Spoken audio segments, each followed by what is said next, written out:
संतोष देशमुखांच्या हत्या प्रकरणात धनंजय मुंडेंना सहआरोपी करण्याची मागणी जरांगेंनी केली। 2 महिन्यात सहआरोपी न केल्यास आंदोलन उभारण्याचा इशारा देखील जरांगे यांनी दिला आणि त्यातच घातपाताच्या आरोपांवरूनही मुंडे आणि जरांगेंमध्ये चांगलीच जुंपली। पाहूया। मला यावर काहीही बोलायचं नाही। एसआयटी नेमलेली आहे आणि एसआयटी पूर्णपणे पारदर्शक होण्याचं काम करते। एसआयटी सखोल तपास करते। अरे पण गठीत कवा केली का? तू बाप झाला का सरकारचा म्हणून तूच नियुक्त केली एकट्यानेच?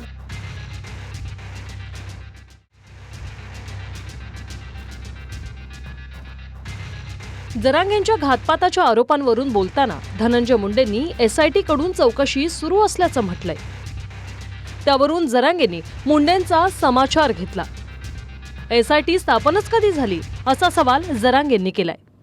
मुंडे साहेब खरं तर आरोप तुमच्यावरती जरांगे पाटील करतात की त्यांच्या मला यावर काहीही बोलायचं नाही। एसआयटी नेमलेली आहे आणि एसआयटी पूर्णपणे पारदर्शक होण्याचं काम करते।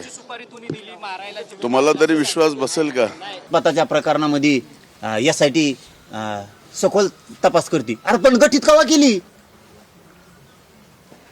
हे तर आम्हाला माहित पाहिजे ना। ती तपास कुठं करते? तपास कसं काय करायला लागले अचानकच?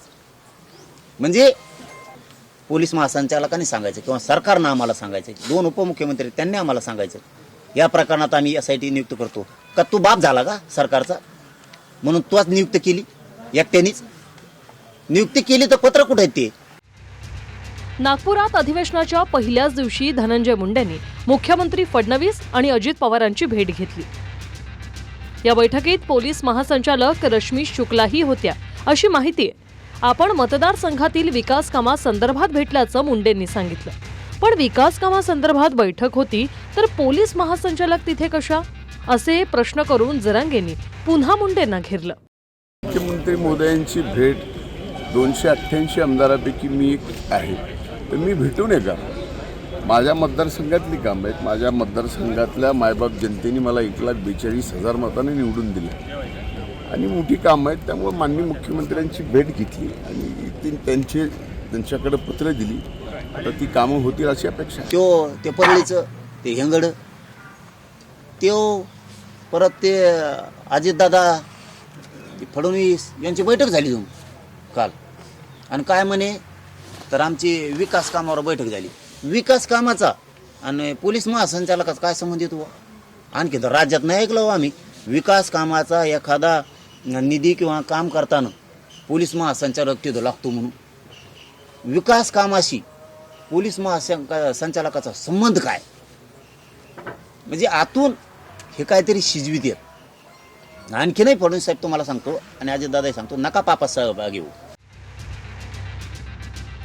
मस्साजोगचे सरपंच संतोष देशमुखांच्या अतिशय निर्घुण हत्येला 1 वर्ष पूर्ण झालं। या प्रकरणात धनंजय मुंडेंचा निकटवर्तीय आरोपी नंबर 1 वाल्मी कराड जेलमध्ये, मात्र कृष्णा आंधळे अद्याप पोलिसांच्या हाती लागलेला नाही। त्यातच धनंजय मुंडेंना 6 आरोपी करा अशी मागणी जरांगेंनी केली। तो फरार आरोपीला सरकारला अटक करावं लागणार आहे आणि तो धरल्याच्या नंतर याचं पण नाव येणार आहे, त्यालाही याच्या 6 आरोपी करा नसता पुढच्या काळात खरोखर तुम्हाला सांगतो लय झालं तर आता 2-4 महिने दम धरणार आहेत। आता राज्यात आंदोलन उभा राहणारे फडणवीस साहेबांनी अजितदादांनी समजून घ्यायचं, तुम्हाला काय करायचे ते करा। तुम्ही त्या काळातले 20 दिवसाचे वाल्मी कराडची जर CDR तर तपासले, त्याला वरद हस्त कोण हा समोर येईल आणि खऱ्या अर्थाने अजून त्या कुटुंबाला तिथं न्याय भेटत। परंतु मग हा वरदहस्त कोणाचा आहे तुम्हाला काय वाटतं? कारण की CDR हे जाणून बुजून तपासले जात नाही। मला असं वाटतंय सरकारमधलं कोणतरी हा व्यक्ती आहे जिल्ह्यातला आणि त्याच्यामुळेच कुठंतरी त्या विषयावर आलं की हा विषय स्टॉप होतो। संतोष देशमुखांच्या हत्या प्रकरणात धनंजय मुंडेंनी स्वतःवरचे आरोप फेटाळले, पण त्याच वेळी फोन कॉल्स रेकॉर्डिंगवरून जरांगेंनी मुंडेंना घातपाताचाही आरोप केला। म्हणजे दुहेरी आरोपात मुंडे घेरले गेले। मस्साजोगहून अशोक काळकुटेसह अक्षय मंकनी, TV9 मराठी, नागपूर।